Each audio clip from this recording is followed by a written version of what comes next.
Did you know that there was a time in England when there was no monarch?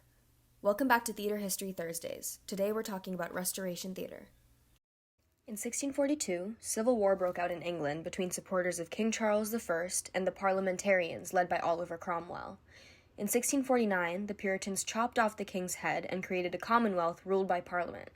Among other restrictions on any kind of fun or frivolity, public theater was completely banned. But, in 1660, King Charles II was restored to the throne, giving the name to an era of theater that would last for the next 50 years. Restoration theater writing and production saw many changes both in the style of plays and in the staging conventions. These poked fun at the stereotypes and social norms of English society, and featured witty, blunt sexual dialogue and rakish behavior. Major themes were sexual and marital intrigue, with mistaken identity, cuckolding, and fortune hunters often appearing in the plays. This is not surprising, given that Charles II, the Merry King, presided over a court that had thrown off all restraint after 18 years of Puritan rule. Charles enjoyed theater and he encouraged its growth and development. He granted patents to the King's Company and the Duke's Men, and their plays flattered the monarch and rebelled against the puritanical standards. The architecture of theaters was also advanced, allowing for lavish set designs.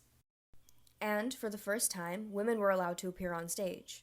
On April 25, 1662, Charles issued a warrant that stipulated that women should henceforth play female roles in order to bring about moral reform, a rather ironic reason given that the plays of the time were anything but moral. It became illegal for men to play women's roles. This paved the way for Nell Gwyn, Charles's mistress and a member of the King's Company, to become one of the most famous actors of the time. The Restoration opened many doors for women in theater. Although Aphra Behn is the best known and considered to be England's first professional female playwright, there were dozens of others, and some women were both acting and writing. We've spotlighted a few, such as Catherine Trotter in our On Her Shoulders reading series, and you can find more in the On Her Shoulders database.